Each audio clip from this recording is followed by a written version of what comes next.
A lo largo del curso, además de ver procesos de gestión del proyecto, conceptos generales, todas las decisiones o la mayor parte de las decisiones que tomemos a lo largo de nuestra gestión como directores de proyecto tienen que estar fundamentadas y basadas en los principios que recoge el Código Ético de Conducta Profesional de PMI. Este código ético surge o es el resultado de dos códigos previos, el Código de Ética y el Código de Conducta Profesional, que se funden en un único documento. Es un documento muy sencillo, de apenas 4 o 5 hojas, pero que tiene una importancia clave en toda la gestión del proyecto. Básicamente recoge cómo debemos comportarnos o cómo debemos tomar decisiones en función de 4 principios básicos: responsabilidad, respeto, imparcialidad o equidad y honestidad u honradez. Veamos cada uno de estos principios un poquito más en detalle. Dentro de cada uno de estos principios, de los 4 principios que hemos visto, a su vez se agrupan las conductas o la toma de decisión en torno a 2 áreas o 2 grupos. Conductas que de alguna manera todas son, pues difícilmente se van a poder medir, que son las conductas ideales, son conductas a las que tenemos que tender, nos tenemos que esforzar por mantener esos principios, pero difícilmente van a ser medibles o van a ser cuantificables. Y luego hay otra serie de conductas que sí que pueden, en un momento dado se pueden contrastar, se pueden medir, incluso se pueden evaluar, que serían las conductas obligatorias. En los 4 principios vamos a tener recogidas ambas conductas. Las que no sean obligatorias no implica que no las podamos saltar, simplemente que no tenemos la manera de poder evidenciar el cumplimiento de esas conductas. No la podemos documentar en un registro, pero sí nuestro comportamiento diario con nuestros clientes, con nuestro equipo de proyecto, con el patrocinador, con cualquiera de los interesados del proyecto, tenemos que reflejar el cumplimiento o tenemos que dar muestra de que cumplimos el código ético. Importante resaltar, sobre todo teniendo en cuenta que es un curso de preparación para el examen de certificación PMP, que a diferencia de ediciones anteriores, actualmente el código ético ya no forma parte formal de las preguntas del examen. No nos vamos a encontrar preguntas en el examen directamente relacionadas con el código ético. Esto no quiere decir que no entren en el examen, simplemente que los principios que recogen o están recogidos en el código ético, tanto las conductas obligatorias como las ideales, van a estar de alguna manera embebidas dentro de todas las preguntas que nos pueden aparecer. Cualquiera de las preguntas que nos encontremos en el examen, la decisión, la respuesta correcta que elijamos, no solamente tendremos que tener en cuenta la parte técnica o funcional del proceso, sino también el matiz, porque en muchos casos nos vamos a encontrar con preguntas de situación y tendremos que buscar aquella respuesta que no solamente sea correcta desde el punto de vista técnico, de acuerdo al objetivo de un determinado proceso, sino también al trasfondo ético y de responsabilidad profesional que tenga esa decisión o esa respuesta. Por lo tanto, no hay preguntas específicas sobre el código ético, pero no olvidemos que todas las preguntas que nos encontremos en el examen, de una manera o de otra, van a tener que estar alineadas siempre con el código ético. Veamos un poco más en detalle cada uno de los principios básicos. Responsabilidad es la propiedad de las decisiones y las acciones. Dentro de los comportamientos ideales, pues siempre podemos estar hablando de tomar decisiones basadas en los intereses de la compañía antes que los propios, los intereses del proyecto. Solo deberíamos aceptar asignaciones para las que estemos calificados. Bueno, pues en un momento dado nos asignan un proyecto o una responsabilidad que no nos sentimos capacitados, pues cuanto menos indicárselo a la persona que nos ha asignado. No quiere decir esto que rechacemos la asignación, pero por lo menos sí ser consecuentes y poner en conocimiento a esa persona. Y sobre todo proteger la información confidencial. Tenemos que ser responsables de todos aquellos medios y materiales que nos asignen.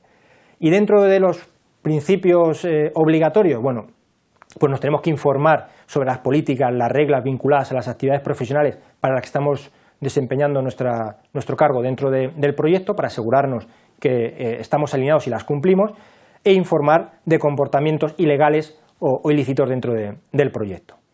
O sea, de alguna manera tenemos que ser responsables como directores de proyecto de todo lo que ocurra dentro del proyecto. Tenemos que hacernos responsables de cualquier situación. Otro de los principios es el respeto, sobre todo relacionado con el tratamiento que damos tanto a las personas como a los recursos, principalmente a las personas. Dentro de los comportamientos ideales, pues tenemos que mantener una actitud de mutua cooperación, no solamente con nuestro equipo de proyecto, sino con el cliente, con el usuario, con nuestro patrocinador o cualquier interesado en el proyecto.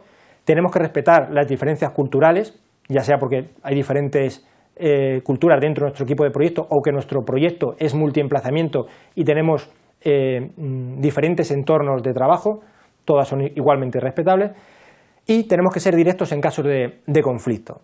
Los conflictos surgen y surgirán siempre en cualquier proyecto, pero la manera que tenemos de solucionarlos es, de alguna manera, hacer frente a ese conflicto con actitud positiva y buscando siempre la resolución, siempre enfrentarnos al conflicto. Y como actitudes obligatorias, bueno, pues actuar siempre de buena fe en las negociaciones. Al final las negociaciones es un proceso en el que todas las partes tienen que perder un poco para conseguir un resultado intermedio que sea beneficioso para todos, y no usar el poder o posición que tenemos como director de proyecto para beneficio propio en detrimento de otras personas que estén dentro del entorno del proyecto. El tercer principio en el que se sustenta el código ético es la imparcialidad o la equidad. Tenemos que ser objetivos en la toma de decisiones, imparciales. Tenemos que ser lo más justos posible. Por ejemplo, actuando de forma imparcial y rechazando sobornos. Esto es importante. No quiere decir que no podamos aceptar en un momento dado un regalo que nos puedan hacer, siempre y cuando esté previamente establecido qué tipo de regalos, de recompensas podemos tener y nos ajustemos precisamente a ese modelo predefinido. Si no hay nada predefinido, directamente nos tendríamos que negar para evitar posibles conflictos de intereses futuros. Y luego también estaremos continuamente pendientes de posibles conflictos de interés y hacerlos públicos si llega a existir. O sea, si en un momento dado vemos que bien nosotros o alguien de nuestro entorno de proyecto, el equipo de proyecto, pues tiene algún conflicto de interés para llevar a cabo su proyecto, lo justo y lo razonable es comentarlo. Ya, pues puede ser que esa persona siga formando parte del proyecto con ciertas condiciones, pero por lo menos nuestra obligación ética es transmitir esa situación. Y sobre todo el comportamiento obligatorio que se puede medir es, bueno, pues no discriminar a unos respecto a otros. O sea, habrá que, de alguna manera, seleccionar unas personas o otras o asignar unas responsabilidades a otras en función de sus capacidades, sus conocimientos, su experiencia, de criterios totalmente objetivos y que no sean cuestionables y que estén siempre previamente definidos. Y por último, la honestidad. Básicamente consiste en todas las acciones que llevemos dentro del proyecto estén basadas en torno a la verdad. Tenemos que pues ser de alguna manera transparentes con lo que ocurre y ser veraces en todas nuestras actuaciones, tanto a nivel de comunicaciones, además no solamente nosotros, sino dentro de nuestro entorno de proyecto, con nuestro equipo de proyecto, con los clientes, con cualquiera de los participantes, de los interesados en el proyecto, tenemos que crear este clima de comunicación transparente, porque al fin y al cabo lo que buscamos es un proyecto que resulte exitoso. Entonces, creando un clima de este tipo, pues favorece bastante el éxito del proyecto.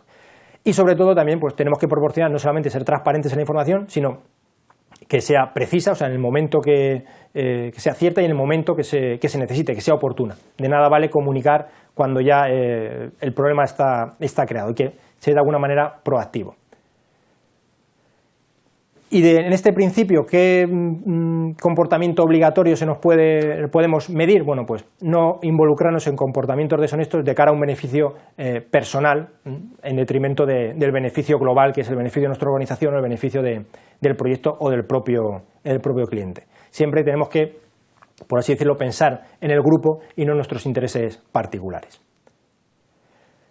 Algunos ejemplos de un comportamiento ético. En principio, los 4 valores o principios básicos prácticamente cualquier persona puede compartirlos, pero bueno, algunos ejemplos de cara a posibles situaciones que aparezcan en algunas preguntas del examen. Bueno, pues puede ser un ejemplo de comportamiento no ético, pues gestionar un proyecto para el que no estamos preparados o cualificados. Recordad, por lo menos tenemos que indicárselo a la persona que nos ha asignado que no tenemos esa experiencia o cualificación. Puede ser que eso nos saque del proyecto, simplemente que tengamos que reunir una formación previa. Entregar por ejemplo, una planificación a sabiendas que es imposible cumplir, ya sea a nivel de costos, de presupuesto, simplemente por querer satisfacer la necesidad de alguien o a lo mejor un requisito que es inasumible. Bueno, pues eso también sería un comportamiento no ético.